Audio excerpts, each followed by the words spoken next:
The 77th Independence Day has been celebrated in Centurion University on 15 August 2023. The national flag was unfurled by the chief guest Mr. Bishwanath Mishra, renowned educationist, reputed writer, and the inspiration behind the formation of Centurion University, and immediately the whole campus buzzed with the national anthem.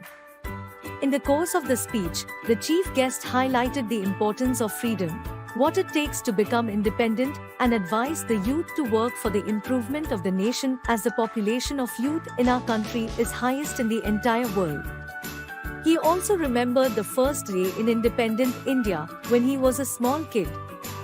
He requested everyone to contribute in whatever manner for the 5 areas which are free from poverty, free from hunger, free from disease, free from illiteracy, and free from intoxication for the development of our country. He congratulated all students, staff and faculty members for their untiring efforts and contribution for achieving the NAC A+ grade.